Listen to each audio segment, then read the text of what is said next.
আপনি একজন বাংলাদেশের নাগরিক। আপনি বাংলাদেশ থেকে ভারতে ভ্রমণে যাবেন। হতে পারে সেটা রেলপথে, বিমানে বা স্থলবন্দর দিয়ে।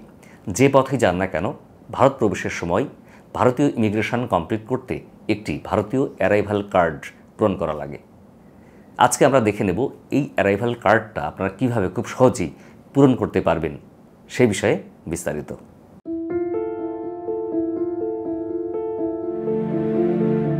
বাংলাদেশ থেকে ভারতে যাবার সময় যে স্থলবন্দর বা যে মাধ্যমে বা যে পরিবহনেই প্রবেশ করেন না কেন, ভারতীয় ইমিগ্রেশন কমপ্লিট করার পূর্বে অবশ্যই আপনাকে এই ভারতীয় অ্যারাইভাল কার্ডটা আপনার ফিল আপ করে আপনার পাসপোর্টের সাথে ইমিগ্রেশনে জমা দিতে হয়।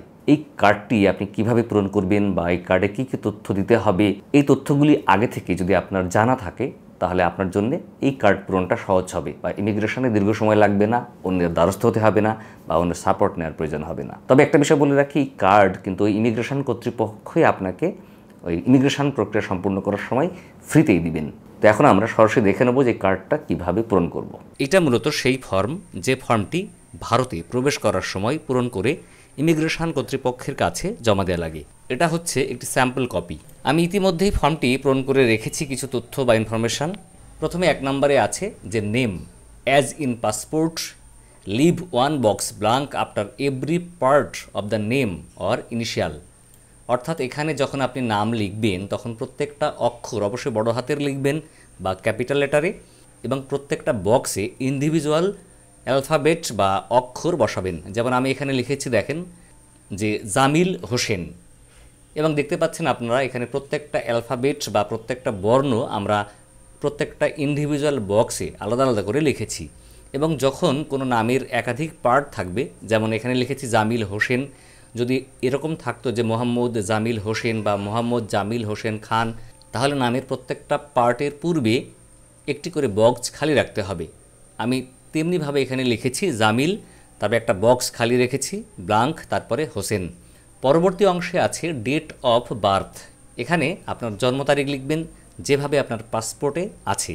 এখানে দেখেন লেখা আছে ফরম্যাটটা, প্রথমে ডে, পরে মান্থ, পরে ইয়ার। তো আমি সেইভাবে লিখেছি ডে, মান্থ, ইয়ার। তারপরে বলছে পাসপোর্ট নাম্বার। এটা আপনার রিসেন্ট বা কারেন্ট যে পাসপোর্ট নাম্বারটি আছে সেটা এখানে লিখে দিবেন, এবং এখানে অবশ্যই প্রত্যেকটা ইন্ডিভিজুয়াল বক্সে সংখ্যাগুলো লিখবেন। যদিও আমি এখানে বক্সে এভাবে লিখিনি, জাস্ট ডামি দেখিয়েছি। তারপরে অপশানে বলছে ফ্লাইট নাম্বার। এখানে আপনি আপনার ফ্লাইট নাম্বার তখন লিখবেন যখন আপনি বিমানে ভারতে প্রবেশ করার জন্যে যাবেন। যদি আপনি ট্রেনে যান তাহলে ট্রেনের নাম্বার বা ট্রেনের নাম লিখতে পারেন। যদি আপনি বাসে যান তাহলে এখানে লিখে দিবেন বাই বাস বা নট অ্যাপ্লিকেবল লিখলেও হবে। তারপর অপশানে 5 নম্বরে বলছে ডেট অফ অ্যারাইভাল, অর্থাৎ আপনি কবে ওখানে প্রবেশ করছেন, কোন তারিখে। তো এখানে আমি লিখে দিলাম 30/5/2022। আপনারা যেদিনে প্রবেশ করবেন এভাবে ডে, মান্থ, ইয়ার ফরম্যাটে লিখে দিবেন। তারপর অপশানে বলছে 6 নম্বরে countries visited in last 6 days। আপনি গত 6 দিনে কোনো দেশকে ভ্রমণ করেছেন, ভিজিট করেছেন। যদি কোনো দেশ আপনি ভ্রমণ করে থাকেন গত 6 দিনের মধ্যে, তাহলে সেই দেশের নাম এখানে লিখবেন। যদি আপনি এক বা একাধিক দেশ ভ্রমণ করে থাকেন তাহলে একাধিক দেশ এখানে লিখবেন, আর যদি না ভ্রমণ করে থাকেন তাহলে এখানে নট অ্যাপ্লিকেবল শব্দটি লিখে রাখবেন। তারপরে 7 নম্বরে বলছে অ্যাড্রেস ইন ইন্ডিয়া, অর্থাৎ আপনি ভারতে গিয়ে কোন শহরে থাকবেন, যে স্থানে থাকবেন সেখানকার ঠিকানাটা এখানে লিখতে হবে।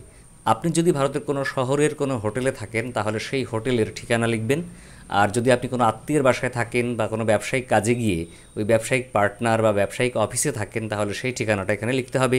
আপনি যদি ভারতে চিকিৎসা নিতে গিয়ে কোনো হাসপাতালে থাকেন সেটা লিখতে পারেন, অর্থাৎ আপনি যেখানে থাকবেন সেটা এখানে লিখে রাখবেন। তবে খেয়াল রাখবেন, আপনার যদি পূর্বে থেকে হোটেল ঠিক করা না থাকে, কোন শহরে কোন হোটেলে থাকবেন পূর্ব নির্ধারিত না হয়, তাহলে আপনি ভারতের যে কোনো শহরের যে কোনো হোটেলের ঠিকানাটা এখানে দিয়ে দিবেন, তাতে কোনো অসুবিধা নেই। সর্বশেষ 8 নম্বরে বলছে টেলিফোন নাম্বার। এই টেলিফোন নাম্বারটা হচ্ছে আপনার ইন্ডিয়াতে গিয়ে যে নাম্বারটি ব্যবহার করবেন সেই নাম্বার, অথবা সেই নাম্বার যদি আপনার না থাকে তাহলে আপনি যে হোটেলে গিয়ে উঠবেন, যে আত্মীয়ের বাসায় গিয়ে উঠবেন তাদের ফোন নাম্বারটা এখানে দিয়ে রাখবেন। সর্বশেষ অংশে আছে যে সিগনেচার অফ প্যাসেঞ্জার। এখানে কিন্তু যে যাত্রী তার স্বাক্ষর এখানে দিতে হবে, এবং স্বাক্ষরটা খেয়াল রাখতে হবে যেন পাসপোর্টে যেভাবে স্বাক্ষরটা দেওয়া আছে এখানে ঠিক সেম স্বাক্ষর হয়। আর ডান দিকের বক্সে হচ্ছে ইমিগ্রেশন কর্তৃপক্ষের স্টাম্প এখানে দিবে, এটা আপনার কিছু করার দরকার নেই।